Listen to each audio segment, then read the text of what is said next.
So let's move on to the other position group. This category is wide open because this is another one that I feel like brings back a lot of guys. Also has more depth, but still has some holes to fill. So let's go ahead and look at all of our DBs. We've got two slides. I couldn't fit them all because there were so many. We've got Julian Humphrey, Malachi Starks, Dan Jackson, Dalen Everett, Janelle Aguero. I mean, we could probably spend an entire series just going one by one, talking about their achievements. And then you have guys that will fit into the rotation here, including some younger guys like Ellis Robinson the fourth, KJ Bolden, guys who I know DawgNation is stoked to see out on the field. And then you bring in the transfer safety from Alabama, Jake Pope. Let's go back to that first slide with the guaranteed names. Let's talk about Malachi Starks, because even though he is going to be limited this spring with an injury, it's clear that he is the quarterback of this group. He's going to have to be the leader, 2-year starter, All-American. Malachi Starks is going to have to be the guy. How does he get better when he is already playing his best ball? Yeah, this is a guy who not just the best player on this Georgia defense, I think might be the best defensive player in the country for Georgia, for not just Georgia, might be bar none the best defensive player in the country for this upcoming season. You've seen the range, the ability to make tackles in the alley, the interceptions that he has. He can do it all from the safety position. The big thing for him is getting and staying healthy through this season, obviously dealing with a little bit of a shoulder injury, getting that cleaned up. We'll see how much he goes this spring. There's not a whole lot Malachi Starks needs to do this spring and in this offseason. If he's out there, if he's 100%, this Georgia team is obviously better. It's going to be very difficult for teams to throw on Malachi Starks. And look, Georgia's had a lot of great safeties under Kirby Smart. You think J.R. Reed, Lewis Seen, Chris Smith.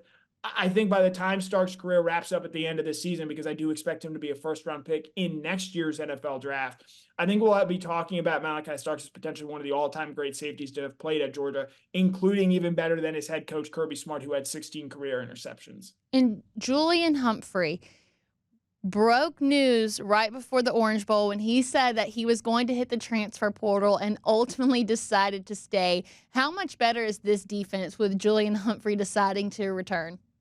Yeah, it definitely helps. He's a guy that Georgia felt very good about last season. I think you saw what he was able to do in the Missouri game and how he might have been able to help the team. Unfortunately, injures his collarbone in that game against Ole Miss that knocked him out for really the rest of the season there. Look, that cornerback position has a lot of talent. And yes, it's unproven and it's a little bit on the younger side. But between him, Daniel Harris, who this coaching staff loves and is just one of the more rocked up cornerbacks prospects that Georgia has had in their time here, not to mention Ellis Robinson, the 5-star freshman, #1 overall cornerback in the country, a rare prospect even for a program like Georgia. They are absolutely loaded at this cornerback position. And while, yes, it is a little inexperienced, I think the Georgia coaching staff feels very, very good about what they have there, whether or not Julian Humphrey was back or not. As you mentioned, guys like Ellis Robinson the fourth, a name who all of DawgNation knows. I think collectively that might be the 2023 guy that most DawgNation fans are excited to see get there on the field. But also then you had that big flip with KJ Bolden. But then you also have the sophomores that we didn't get the chance to see a lot last season. Guys like Janelle Aguero. Who are you most excited to see get into that rotation potentially? For me, it's Janelle Aguero. I think this is a guy who can come out and lock down that starting star spot for Georgia, replacing Tyke Smith. A guy that impressed early on last season, but ultimately picks up an injury during that preseason camp period. And if we've seen anything, if you pick up an injury in August, especially if you're a young player, it's just really hard to make up the ground during the course of the season when game plans are being installed and matchup specifics are being finalized. It's tough to really crack into the lineup that way. I think one of the things you're looking for Georgia this year, coming out of spring practice, we talked about position battles earlier. I think if you're Georgia and you want to feel good about this defense in the secondary, you leave spring practice knowing, hey, Janelle Aguero is going to be a starter for us. He has to ultimately go out there and earn it and do it. But whether it be at that safety position or more likely at the star position, I think this is a guy that, was a top 50 recruit coming in, didn't necessarily get a chance to show it a whole lot a season ago because of how well Tyke Smith played.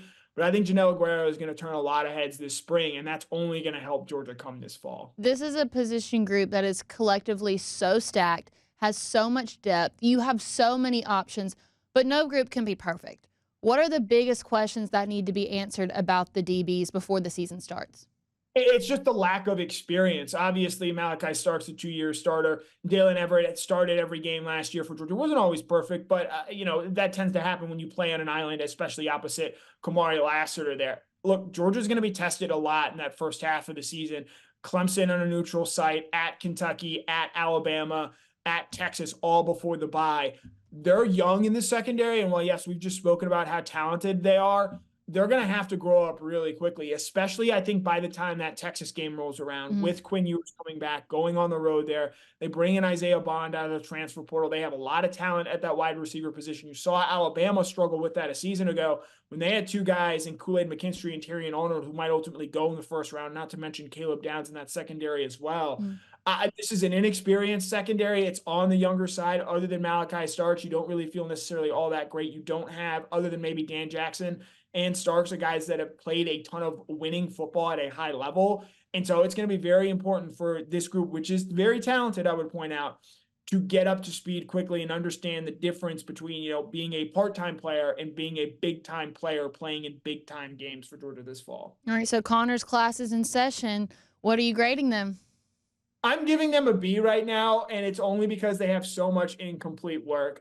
It would not surprise me in the slightest if by the end of this season, this group is playing at an A level. They certainly have the potential to do so, but they just have to ultimately go out there and live up to it. It's like the teacher that goes up and says, Kaylee is very smart. She just doesn't always go out there and show it and do all the little things. I think this position group has to go out there and do the little things well, make all the right smart mental plays, because Lord knows they have all the potential in the world and can be a difference maker, I think, for Georgia in 2024. That sentence did sound kind of familiar to me. It was usually, she's a very bright young lady. She just talks too much.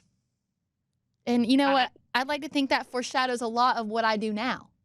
Yeah, you were just practicing and preparing for your future career role, and I'm sorry your teachers didn't understand that growing up.